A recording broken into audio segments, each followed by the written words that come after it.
오늘 우리에게 주실 하나님 말씀은 에베소서 2장 19절로 22절이 되겠습니다. 제가 봉독해 드리겠습니다. 그러므로 이제부터 너희는 외인도 아니요 나그네도 아니요 오직 성도들과 동일한 시민이요 하나님의 권속이라. 너희는 사도들과 선지자들의 터 위에 세우심을 입은 자라. 그리스도 예수께서 친히 모퉁이 돌이 되셨느니라. 그의 안에서 건물마다 서로 연결하여 주 안에서 성전이 되어가고 너희도 성령 안에서 하나님이 거하실 처소가 되기 위하여 그리스도 예수 안에서 함께 지어져 가느니라. 그리스도 예수 안에서 함께 지어져 가느니라 라는 제목으로 목사님께서 말씀 전해 주시겠습니다. 예, 우리 옆 사람과 한번 인사 나누겠습니다. 부모의 믿음과 순종으로 자녀가 축복을 받습니다.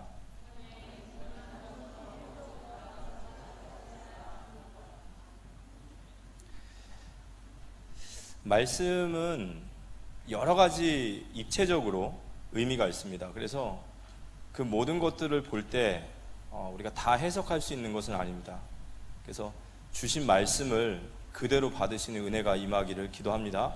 그래서 우리 부모들이 하나님 앞에 믿음으로 순종하면 하나님 축복하신다고 말씀하셨으니까요.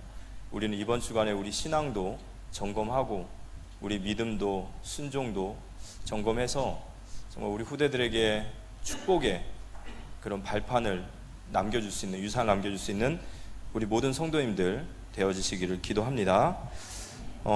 오늘 우리가 함께 나눌 말씀은 에베소 2장 19절 22절에 그리스도 안에서 함께 지어져 가느니라입니다.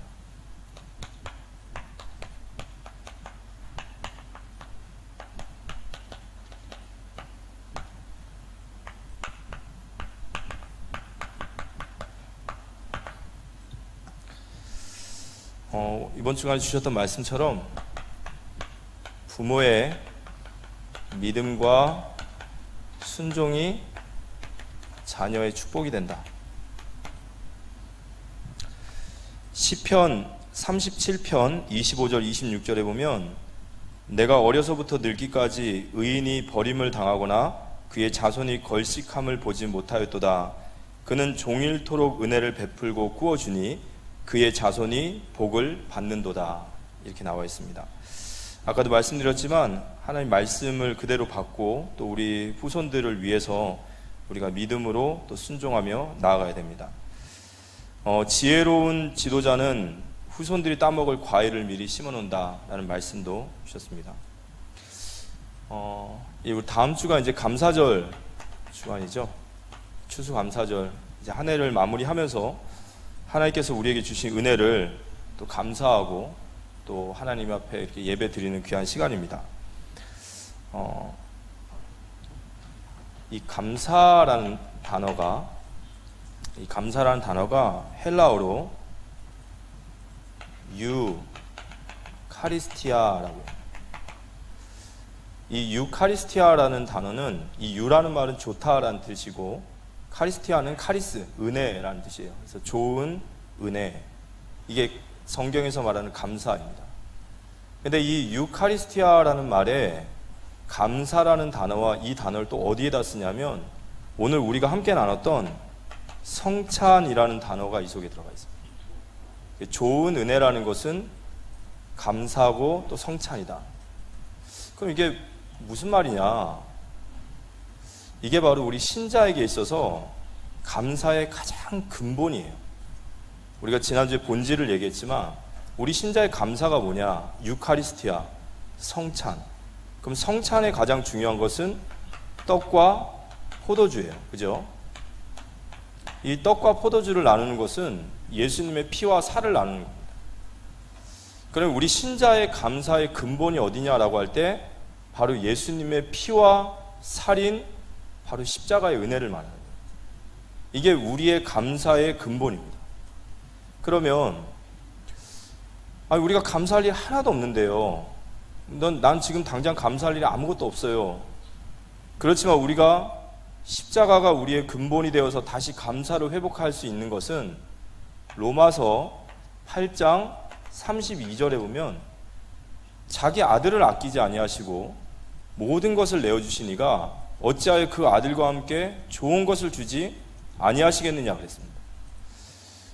우리에게 있는 모든 상황 속에서도 우리는 감사의 근본인 이 주님의 십자가의 은혜를 묵상하면 자기 아들을 아끼지 아니하신 주님이 그 모든 것을 더해 주실 것을 믿고 내게 지금도 이 상황 속에서도 나에게 가장 좋은 것을 주실 줄 믿습니다.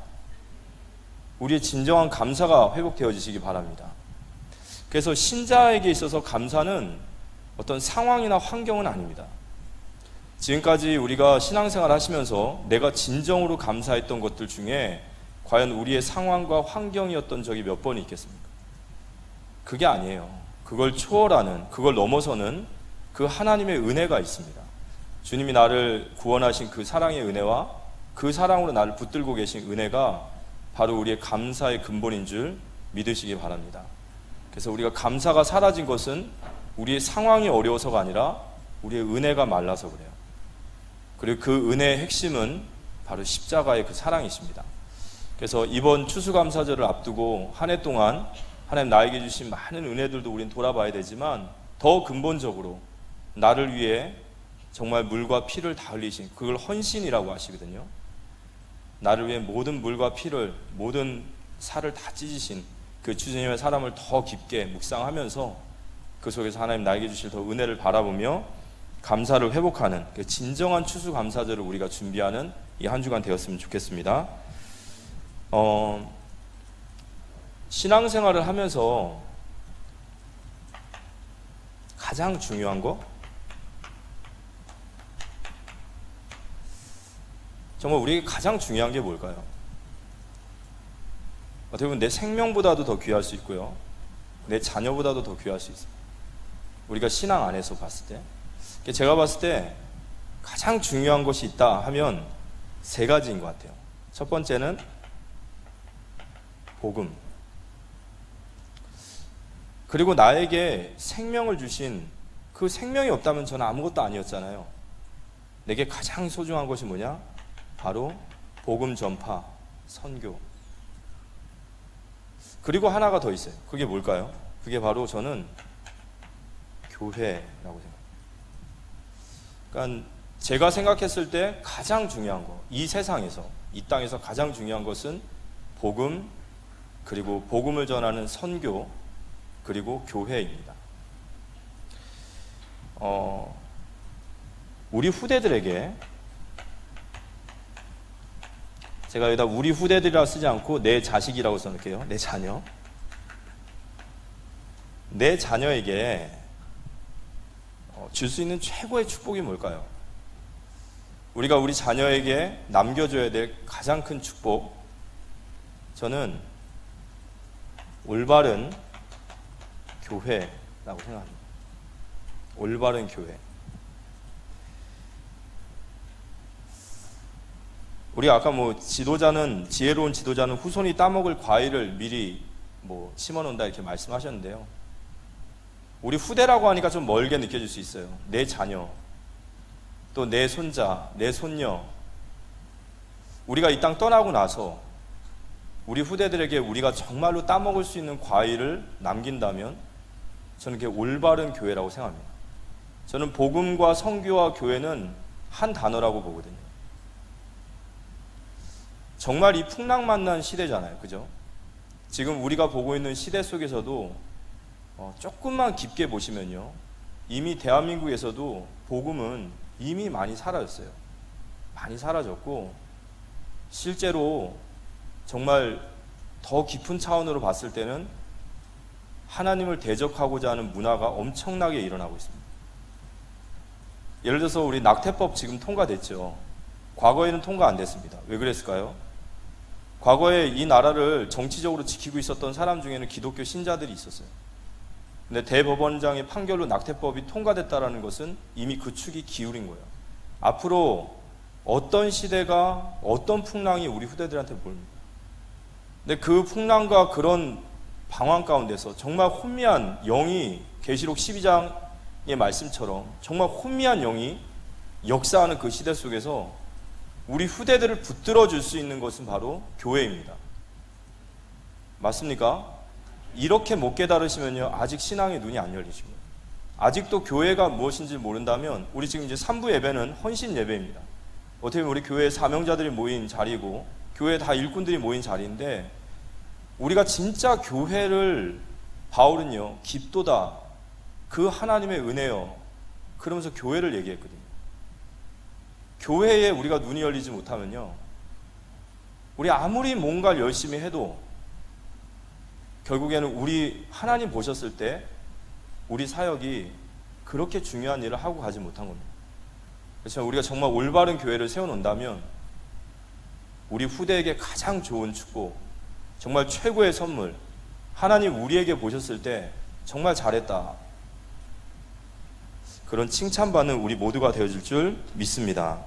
그래서 우리는 이 올바른 교회예요. 교회지만 올바른 교회를 세우기 위해서 정말 힘써서 헌신해야 합니다. 기회 주셨을 때, 아직 우리가 무엇인가 할 수 있을 때, 신앙이 아직도 이렇게 뭐라고 할까요? 성숙하지 못하고 또 신앙이 아직 눈이 못 열리다 보니까 여전히 헌신의 의미도 모르고 교회에서 내가 헌신하는 것이 무엇인지도 모르고, 근데 그런 부분들을 좀 깊게 정리할 수 있는 우리 성도님들 되시기를 기도합니다. 그래서 우리가 정말 헌신할 수 있을 때, 아직 우리에게 후대들이 있고 아직 우리가 할 수 있는 무엇인가 있을 때, 제가 이제 사역을 하면서 느끼는 게요, 우리가 성도를 건강하게 세우려면 제일 필요한 게 뭘까요? 한 분도 대답 안 하세요? 성도를 건강하게 세우려면, 정말 좋은 성도를 세우려면 필요한 게 뭘까요? 교회입니다. 여러분, 교회가 없으면요, 성도를 건강하게 세울 수가 없어요. 교회가 건강하고 교회가 영적으로 힘이 있고 살아있으면 외부에서 어떠한 문제 있는 사람이 들어와도 그 사람이 좋은 영향으로 변화돼요. 근데 교회가 희미하고 힘이 없으면 외부가 들어오면 안이 흔들려요. 자꾸 시끄러워져요. 그래서 성도를 세우는 길은 공동체를 세우는 것이구나. 동의하시면 아멘 해주시기 바랍니다. 예. 그래서 우리는 모두 다 하나님의 이 복음과 선교와 우리 후대와 세계복음화 모든 것의 한마디로 교회예요. 이걸 세우기 위해서 우리를 불러주셨다. 그리고 우리에게 헌신의 시간표를 주셨다라는 것을 믿고 시간 아끼시고 또 낭비하지 마시고, 그거 가지고 세상에서 아무리 써보십시오. 나중 가서 하나님 앞에 하나도 좋은 소리 못 들어요. 우리가 정말 하나님 주신 힘과 아직 내게 능력이 있다면 그거 가지고 내가 어디에 헌신해야겠습니까? 복음 위에, 선교 위에, 그리고 교회 세우는 일에 헌신하신 우리 모두가 되어지기를 기도합니다. 오늘 에베소서 2장의 말씀이 바로 이 교회에 대한 이야기이기 때문에 제가 좀 교회에 대한 이야기를 하게 됩니다. 오늘 에베소 2장 19절에서 22절까지 보면 이걸 마치 뭐라고 얘기하냐면요, 주님이 꿈꾸시는 교회다라고 얘기하시는 분도 있고, 이걸 교회의 설계도라고도 얘기합니다. 그러니까 성경에서 말하는 교회란 무엇이냐, 교회는 과연 어떤 꿈을 꿔야 되냐, 주님은 우리 교회를 향해서 어떤 꿈을 꾸고 계시냐, 이제 이걸 우리가 잘 알 때 우리가 어떻게 나아가야 되는지를 정확히 알게 되는 겁니다. 첫 번째는요, 사도와 선지자의 터 위에, 이런 말이 있어요. 오늘 20절의 말씀 보면 너희는 사도들과 선지자들의 터 위에 세우심을 입은 자라. 이 교회는 사도와 선지자들의 터 위에 세워져야 됩니다. 그럼 이 사도와 선지자들의 터 위에 세워졌다는 말이 무슨 말이냐? 사도와 선지자들이 말했던 바로 복음 위에 교회가 세워져야 돼요. 교회는 복음 위에 세워져야 됩니다. 맞습니까? 예. 이 복음 위에 세워져야 돼요. 그래야 진정한 교회가 세워집니다. 그럼 우리가 복음 위에 세워진다는 말은 무슨 말이에요? 복음 위에 세워진다는 거예요. 복음은 곧 예수 그리스도를 말씀하시고 그 예수 그리스도의 십자가와 부활과 통치하심을 말한다면 우리가 복음 앞에 설 때만이 비로소 내 자신이 죄인인 것을 깨달아요. 복음이 들어가지 않으면요, 내가 죄인인 것을 몰라요. 로마서 3장에 보면 우리가 하나님의 말씀은 너무 좋은 것이지만 이 말씀에 두 가지 기능이 있다고 합니다. 하나는 죄가 무엇인지를 밝혀주고, 그리고 이 죄를 봤더니 내가 죄인인 거예요. 그래서 하나님의 말씀 앞에 서보니까 저는 하나님 앞에 아무 말로 할 수 없는 철저한 죄인이에요. 우리가 복음 앞에 설 때만이 내가 죄인인 것을 깨닫습니다. 이 죄인으로서 죄의 가장 핵심은 뭐죠? 내가 하나님 자리에 앉아 있는 거예요. 그걸 보고 자기중심적, 나중심이라고 저희는 얘기하죠. 이게 죄의 본질이에요. 이게 하나님과 똑같은 자리에 서 있는 겁니다.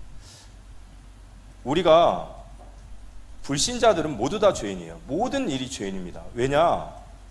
세상에서 어떤 도덕적으로 윤리적인 죄가 아니라 그들의 모든 일 속에 근본을 다 들어가면 이게 다 있단 말이에요. 핵심이 이거죠. 무엇 때문에 이걸 하냐? 나중심, 내 동기, 나를 위해서.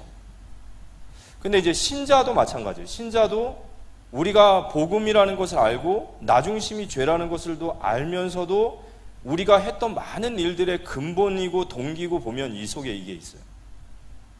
그래서 우리가 복음 앞에 설 때만이 내가 죄인인 것을 깨닫게 되고, 그때서야만이 비로소 파산송구를 할 수 있는 거예요. 하나님 앞에 백기를 들 수 있는 겁니다. 그래서 그걸 뭐라고 하죠? 그걸 자기 부인이라고 하는 거예요. 아, 더 이상 내가 나를 바라보고 살 수가 없는 거구나. 내가 하나님의 말씀에 나를 비춰봤을 때 나는 철저하게 죄인이구나. 이건 뼛속까지 죄인이고 내가 인식을 못할 만큼 나는 나 중심으로 똘똘 뭉쳐있구나. 이게 은혜를 받아야 됩니다. 아멘? 다 은혜를 받으셨죠? 이게 은혜를 받은 자에게 나타나는 특징이에요. 이거 은혜 못 받으면 이거 안 나타나요. 이게 안 나타나면 어떻게 되죠? 복음 안에 있으면서도 아직 내가 쓸만한 거예요. 아직 내가 쓸만하고 내가 좀 괜찮은 거예요. 그러다 보니까 여전히 나를 계속 의지하고 살 수밖에 없는 거예요. 절망을 하셔야 됩니다. 내 자신에게. 그런데 그 절망은 철저하게 절망하셔야 돼요. 그게 십자가 안에서 들킨 인생이고, 그게 십자가 안에서 거듭난 인생이에요. 이게 성경에서 말하는 거듭남이에요. 그러면 내 자신에 대한 철저한 부인을 하게 되면, 내가 죄인임을 알면, 제가 이제 우리 아이들한테, 랩런트들한테 이런 얘기를 합니다. 자, 아주 괜찮은 사람이 있어요. 선한 사람, 의인인 사람이 있어요. 그리고 이쪽에는 악인이 있어요. 아주 악한 인간이 있어요. 그럼 우리가 길잡이를 만약 누군가를 세워야 될 때 의인의 길을 의인을 따라가야 됩니까? 악인을 따라가야 됩니까?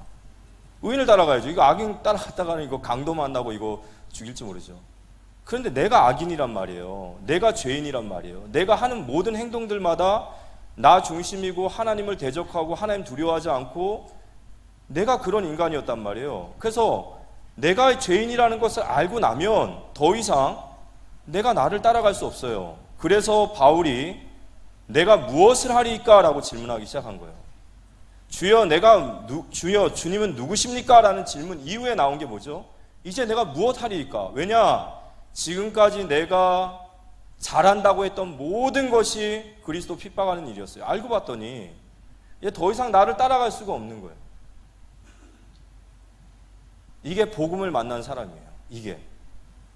종교는 니고데모 같은 거예요. 니고데모는 그랬죠. 예수님 오셨을 때 내가 무엇을 더 배워야 할까? 그게 무슨 말이죠?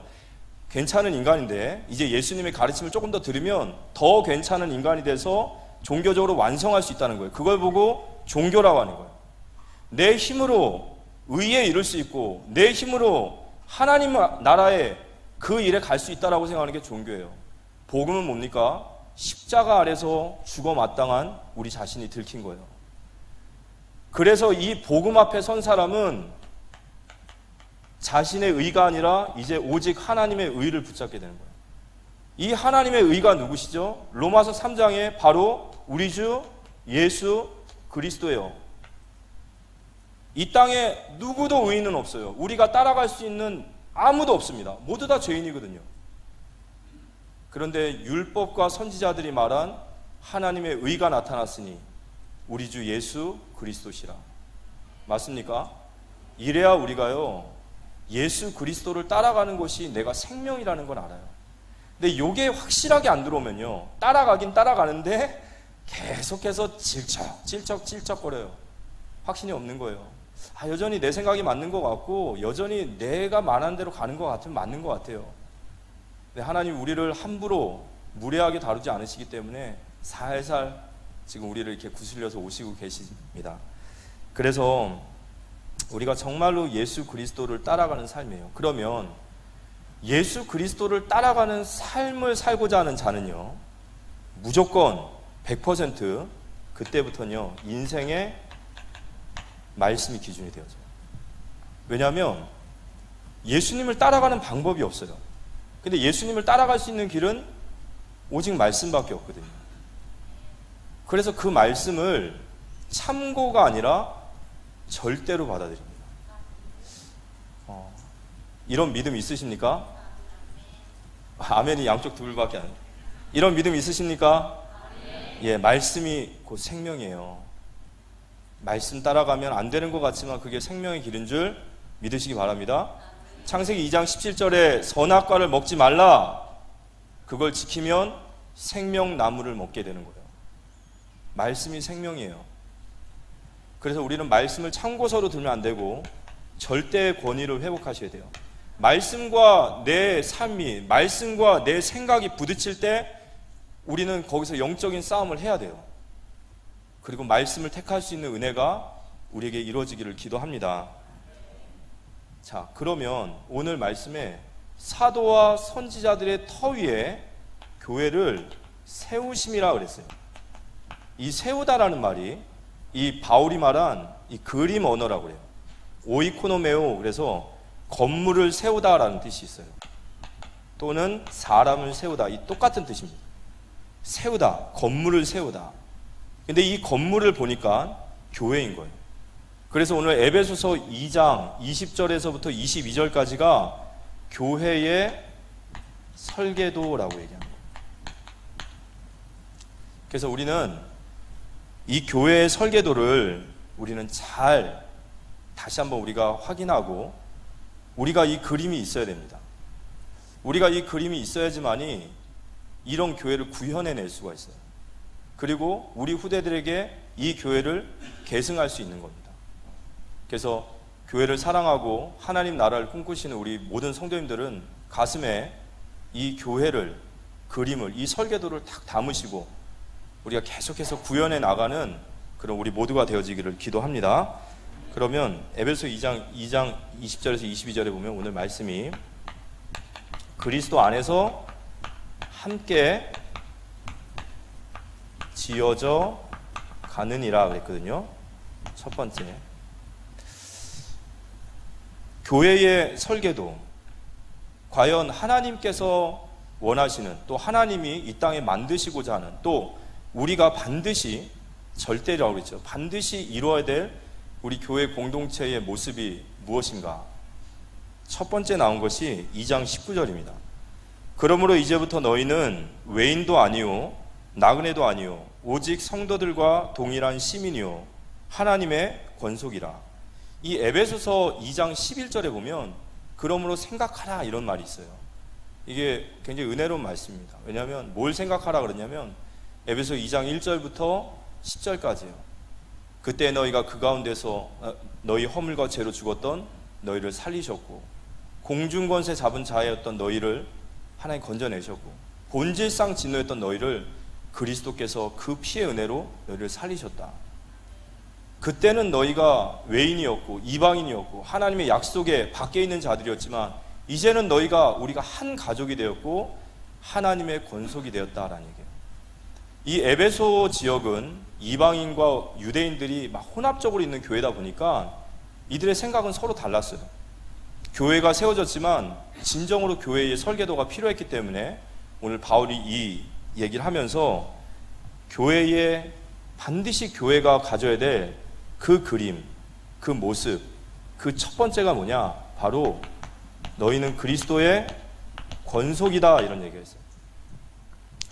이 권속이라는 말이 어떤 말이냐면요, 이 교회가 아무리 시대가 변하고 세상이 변해도 절대 변하지 말아야 될 가치가 있습니다.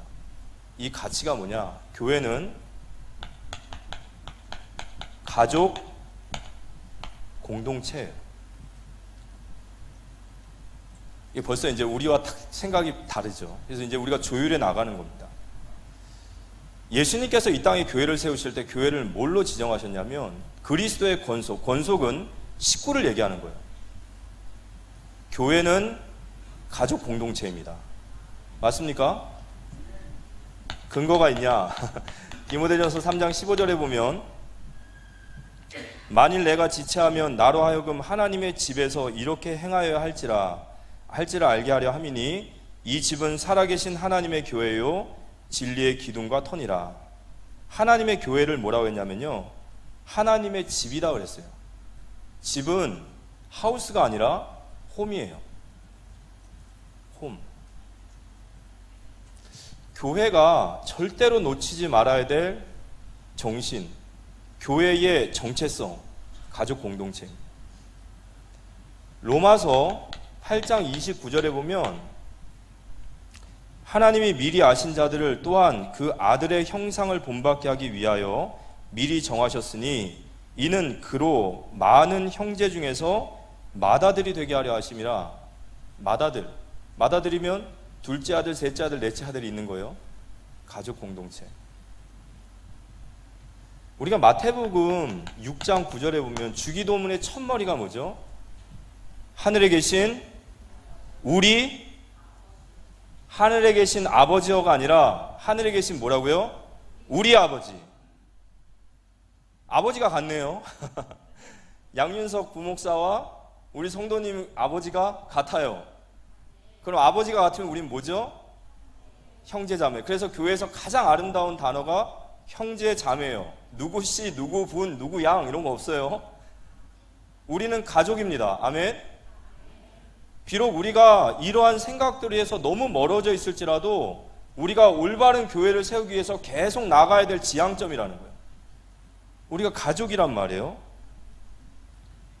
창세기 2장 21절에서 22절에 보면 아담의 옆구리에서 갈비를 취해서 하와를 만드셔요.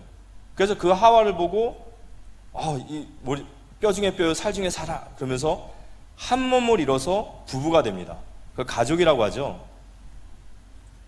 예수님께서 십자가에서 죽으실 때 로마 군인이 옆구리에 창을 찔러요. 그 창에서 옆구리에서 물이 나오죠. 물과 피를 쏟으셔서 이 땅에 새롭게 세우신 공동체가 바로 교회이고 그것이 바로 가족 공동체예요. 그래서 예수님이 요한에게 마리아 어머니를 부탁하면서 너희 어머니시라. 당신의 아들입니다. 교회가, 성경이 말하는 교회는 가족 공동체입니다. 성경에서 참 이해되지 않는 말들 있죠. 용서, 용납, 함께 가고 나누고 이거요. 가족이면 다 가능해져요. 맞습니까? 우리가 서로가 다 남남으로 서로가 서로의 유익을 위해서 이 자리에 다 그런 마음으로 모였기 때문에 도무지 실현할 수 없는 모습이지만 이 시대가 그렇잖아요. 다 자기중심적이고 내게 유익되어지고 그렇지만 우리가 진정으로 가족 공동체라는 것을 알면 우리가 그런 일들이 우리 안에 일어날 줄 믿습니다. 오늘 이제 성례할 때, 세례할 때요. 원래 이제 초대교회나 또 과거에 유럽에서 이 교회가 처음 시작될 때 세례를 줄 때 이제 아이들에게 세례를 줄 때 그 문답을 누구에게 하죠? 부모에게 하잖아요. 이 아이를 하나님의 자녀로 키우겠습니까? 네 라고 할 때 원래 교회의 전통적으로 그 네라고 할 때 모든 성도가 네 하는 거예요. 그 말은 이 아이가 아무개 부모에게 낳지만 이 아이는 우리 공동체에 주신 우리 가족이기 때문에 이 아이를 건강하게 바르게 하나님의 자녀로 세울 것을 우리가 맹세합니다 라는 것이 그 세례의 의미 속에 담겨 있는 거예요. 첫 번째가 뭐라고요? 가족 공동체. 교회가 조직이 아니에요. 조직은 필요한 사람이 있어야 되는 거예요. 조직은 필요한 사람이 있어야 되는 거고, 필요 없는 사람은 빨리 필요한 사람은 대처되는 게 맞죠. 가족은 그렇습니까? 가족은 안 그래요. 가족은 절대 그렇지 않습니다. 그래서 성경에서 말하는 교회는 가족 공동체입니다. 두 번째는, 교회는 모퉁이 돌에 이 머릿돌 대신 예수 그리스도를 중심으로 가야 돼요. 그래서 오늘 20장, 너희는 사도들과 선지자들의 터 위에 세우심을 입은 자라, 그리스도 예수께서 친히 모퉁이 돌이 되셨느니라, 이런 말이 있어요. 이 성경에 보면 모퉁이 돌이라는 말이 많이 나와요. 이게 베드로전서 2장 6절에서 8절에 보면 이런 말씀이 있습니다. 성경에 기록되었으되 보라, 내가 택한 보배로운 모퉁이 돌을 시온에 두노니 그를 믿는 자는 부끄러움을 당하지 아니하리라 하였으니, 그러므로 믿는 너희에게는 보배이나 믿지 아니하는 자에게는 건축자들이 버린 그 돌이 모퉁이의 머릿돌이 되고, 또한 부딪히는 돌과 걸려 넘어지게 하는 바위가 되었다 하였느니라. 그들이 말씀을 순종하지 아니하므로 넘어지나니 이는 그들을 이렇게 정하신 것이라. 하나님께서 보배로운 모퉁이 돌을 시온에 두셨대요. 그 보배로운 모퉁이 돌은 예수 그리스도입니다. 그런데 사람들이 그 모퉁이 돌을 봤는데 건축자들이 버릴 돌이다. 보니까 아무 쓸모가 없어요. 그래서 버려버렸대요. 그런데 우리에게는 이 버린 돌이 우리에겐 보배로 보이는 거예요. 근데 왜 이렇게 하셨냐? 하나님이 그들에게 그들의 걸려지는 바위와 같이 되게 하셨다. 근데 2장 9절에 뭐라 되어 있죠? 그러나 너희는 택하신 족속이요. 교회는 모퉁이 돌의 머릿돌 대신 예수 그리스도로 시작하셔야 돼요. 이 유대 나라의 건축을 보면요, 유대인들은 처음 시작할 때 이렇게 모퉁이 돌을 둡니다. 이걸 머릿돌로 두고 건물을 지어갈 때 이렇게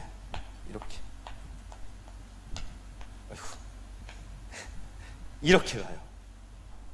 모퉁이 돌로 시작해서 모퉁이 돌로 끝나요. 이게 이 속에 메시지가 있는 거죠. 나는 알파요 오메가라. 교회의 시작은 예수 그리스도, 교회의 끝은 예수 그리스도의 영광을 위하여. 맞습니까?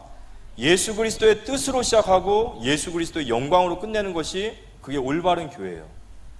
그래서 교회는 말씀과 기도가 교회를 이끌어 나가야 되는 거예요. 왜 말씀과 기도가 우리를 이끌어 나가야 될까요? 우리가 어떤 일들을 행할 때 우리는 항상 먼저 예수 그리스도의 뜻을 질문해야 되는 거예요. 상황과 환경과 우리의 합리가 아니라 하나님의 뜻이 무엇입니까를 우리는 말씀을 통하여 찾아야 되고, 기도를 통하여 성령을 의지하여 예수 그리스도의 뜻을 알아야 됩니다. 그리고 그 뜻을 향해서 계속해서 나아가는 것이 교회예요. 교회는 우리 일을 하기 위해서 모인 곳이 아님을 믿으시기 바랍니다. 우리가 생각이요, 뭐라고 할까요? 생각이 회전이 아니고 갑자기 말이 생각이 안 나네요. 환기? 새로워져야 돼요. 교회는요, 우리 일을 하기 위해 모신 게 아니에요. 교회는 예수 그리스도의 뜻을 위하여 모인 곳이 바로 교회입니다. 그러면 우리 공동체가 항상 어떤 일을 행하기 먼저 우리는 이거부터 생각해야 되는 거예요. 이게 예수 그리스도의 뜻이냐? 그리고 이게 예수 그리스도의 영광이시냐? 그리고 이게 뜻이고 영광이 맞으시면 주께서 이 일을 도우시고 맞춰 나가실 줄 믿으시기 바랍니다. 이번에 이제 교사 수련회 어제 마쳤는데요. 교사 수련회 이제 시작을 하면서 교회가 지금 연말이 되니까 할 일들이 참 많습니다. 그러다 보니까 어떤 부서나 어떤 조직에서 아무리 정말 귀해도 다 일일이 다 신경 써줄 수는 없지 않습니까? 그래서 시작할 때 제가 알기로는 적자로 시작을 해요. 그런데 저는 항상 느끼는 게요, 참 신기할 정도로 끝나고 나면요, 절대 적자로 안 끝납니다. 항상 하나님은 그 일을 할 수 있게 하시더라고요. 그 일을 할 수 있도록 하나님은 이끌어 주십니다. 그래서 우리는 하나님의 뜻과 하나님의 영광을 위해 나아가는 일에 두려워하지 마시기 바랍니다. 반드시 하나님이 그 일을 채워가시고 믿으실 줄 믿으시기 바랍니다. 그리고 세 번째는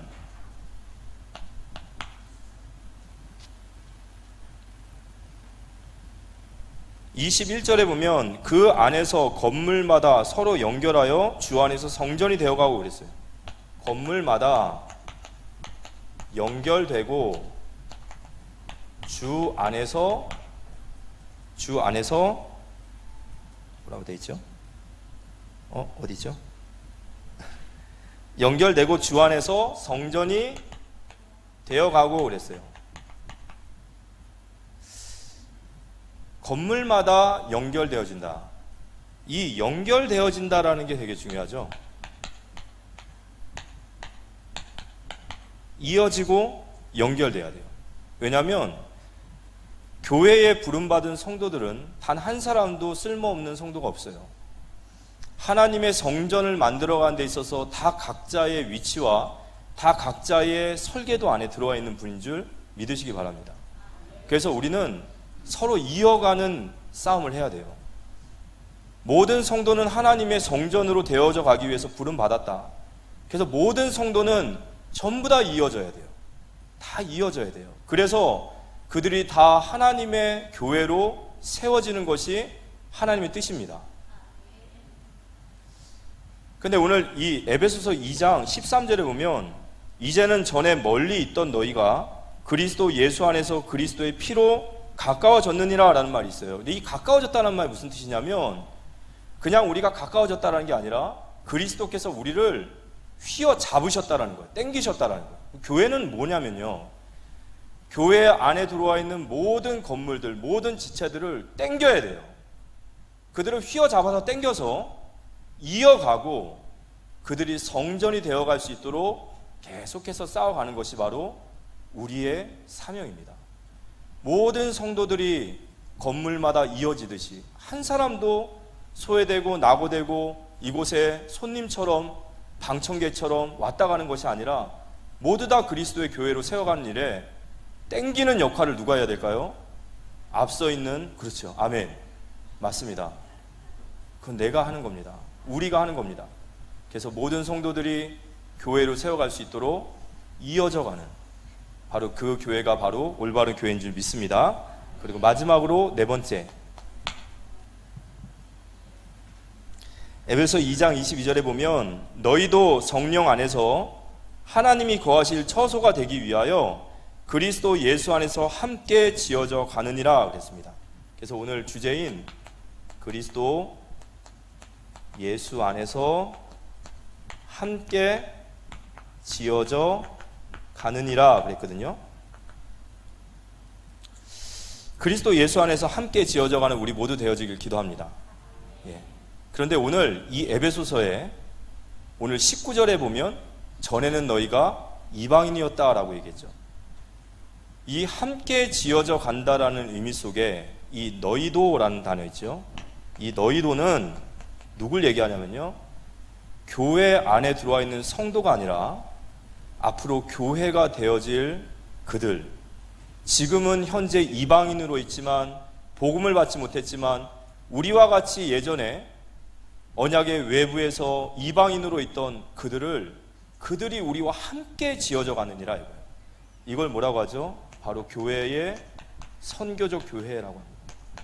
선교라는 것은요, 멀리 나가서 이 의미만이 아니라 복음 없는 자들에게 복음을 전한다는 통괄적인 의미가 있습니다. 선교는 교회의 프로그램이 아니라 교회를 설명하는 것이 선교예요. 맞습니까? 아멘. 선교는 교회의 프로그램이 아니라 교회를 설명하는 것이 바로 선교예요. 그래서 예수님께서 요한복음 10장 16절에 보면 예수님이 내가 선한 목자다라는 말씀하시면서 이런 말씀하셨어요. 또 이 우리의 들지 아니한 다른 양들이 내게 있어 내가 인도하여야 할 터이니 그들도 내 음성을 듣고 한 무리가 되어 한 목자에게 있으리라. 예수님이 얘기하셨어요. 아직 우리에 들어오지 아니한 양들을 내가 그들을 다 들어오게 할 터이니, 그들이 내 음성을 듣고 들어오게 할 터이니 그들이 한 목자의 양이 되리라. 그래서 교회는, 올바른 교회는 너희도 함께 성전이 되어간다, 그 성교의 사명을 감당하는 것이 우리 교회의 올바른 방향입니다. 그래서 성경에서 말하는 교회의 설계도입니다. 물론 이 외에도 수많은 것들이 있겠지만 오늘 에베소서에 말합니다. 교회는 그리스도의 권속이요 가족 공동체입니다. 교회는 모퉁이 돌의 머릿돌 대신 예수 그리스도로부터 시작해서 그분으로 완성되어지는 것이 교회입니다. 교회는 건물마다 연결되고 이어져서 함께 성전으로 지어가는 것입니다. 그리고 교회는 너희도 그리스도 예수 안에서 이제 함께 지어져가는 이 선교의 사명이 바로 교회입니다. 그래서 오늘 말씀, 결론적으로 말씀 나누면요, 우리가 이 헌신 예배입니다. 헌신 예배는 몸을 드리는 거죠. 근데 그 기원은 우리 주님이세요. 주님이 나를 위해 몸을 주셨습니다. 그래서 헌신의 가장 중요한 기초가 뭐냐? 자발적인 거예요. 오늘 이러한 말씀들을 들으면서 우리 성도님들 마음속에, 아, 진짜 하나님이 우리에게 주신 이 귀한 교회를 우리가 올바른 교회로 세워가야겠다라는 그 음성들이 들리시는 우리 모든 성도님들, 그 주님의 음성으로 들으시기 바랍니다. 그게 주님이 이 시대를 향하신 소명이에요. 그런데 이 말씀 속에서 우리가 이제 주님이 꿈꾸시는 교회죠. 이 네 가지 요소. 주님은 우리가 가족 공동체가 되기 원하세요. 그리고 모퉁이돌이 머릿돌이 되기 원하십니다. 그리고 건물마다 연결되고 그랬어요. 어제 이제 우리 사랑 나눔 김장 캠프 했지 않습니까? 그 의미 속에 다 있어요. 우리가 세상에서 기부하는 것과 우리 그리스도인이 구제하는 것은 달라요. 구제는 불쌍한 자들에게 퍼주는 것이 아닙니다. 우리도 전에는 고아나 과부나 이방인 됐던 자들과 같이 우리도 그 자리에 있었어요. 근데 우리가 그리스도를 만남으로 이제 우리는 그 은혜를 받았어요. 그래서 그 은혜가 흘러나가는 거예요. 우리가 은혜가 흘러나가야 우리가 함께 같아지는 거거든요. 건물마다 이어지기 위해서 어제 우리가 그렇게 김장 나눔 캠프를 하고 그분들에게 사랑을 흘려보내고 복음을 전한 겁니다. 교사 수련회 어제 진행했던 것도요, 이 싸움이에요. 이어지는 싸움. 서로가 그냥 각각의 건물들을 서로가 서로를 이어서 우리가 한 팀이고 우리가 한 건물이고 우리가 한 교회다라는 것을, 그걸 계속해서 우리가 세워가는 것이 바로 교회 안에 있는 모든 행사고 예배고 모든 참여입니다. 그리고 너희도 주 안에서 함께 지어져 가느니라. 바로 선교적 교회. 이게 주님이 꿈꾸시는 교회입니다. 여기에 하나님은 말씀에 순종하는 교회를 정말 찾고 계시겠죠. 이 땅의 교회는 완전하지 않습니다. 우리가 아까 이 얘기 들었을 때 우리와 너무 멀리 있는 느낌도 있고, 과연 이게 실현 가능한 건가라는 생각이 들 수도 있어요. 그게 지금 우리 교회고 우리의 연약함이에요. 하지만 완전하진 않지만 그 온전함을 향해서 계속 걸어가는 것이 그게 순종입니다. 계속해서 우리는 주님이 우리에게 주신 교회의 설계도를 늘 펴보고 그 그림에 맞춰서 작게라도 내가 있는 자리에서 구현해 나가는 겁니다. 맞습니까?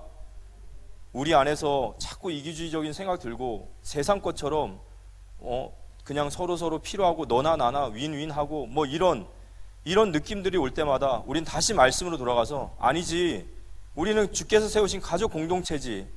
그 안에서 용서하고 용납하고 그 안에서 받아주고 축하해주고 응원해주고 그걸 조금씩 나가는 것, 모퉁이의 머릿돌 대신 주님을 섬기고 서로 이어져가는 일들을 계속 해보고 안 되지만 계속해서 이방 땅을 향해서 주께서 아직 두려워오지 않는 양들을 찾고 계신다 하셨으니까요. 그 일을 행해 나가는 것이 바로 우리의 순종의 모습인 줄 믿으시기 바랍니다. 그렇게 나아갈 때 우리 후대들에게 가장 좋은 우리가 유산을 남겨줄 수 있는 거예요. 그리고 이 일을 하나님이 기뻐하시기 때문에 이 일을 하나님이 도우실 줄 믿습니다. 우리가 하나님 말씀을 아멘으로 붙잡고 하나님 우리가 작은 힘들이고 작은 능력들이고 지금은 너무 먼 이야기 같지만 우리가 말씀에 순종하고 나 한 사람이라도 우리 작은 공동체라도 우리가 이 일을 해 나가기 위해서 한 발 한 발 나가겠습니다. 주께서 기뻐하시고 우리 청라 사랑의 교회가 우리 귀한 성도님들과 우리 사명자 일꾼들을 통해서 이런 주님이 꿈꾸시는 교회로 우리 후대들을 이 풍랑 가운데서 그들을 묶어줄 수 있는 든든한 기둥과 같은 교회로 하나님 세워주실 줄 믿으시기 바랍니다. 승리하는 우리 모두 되시기를 살아계신 예수님의 이름으로 기도합니다.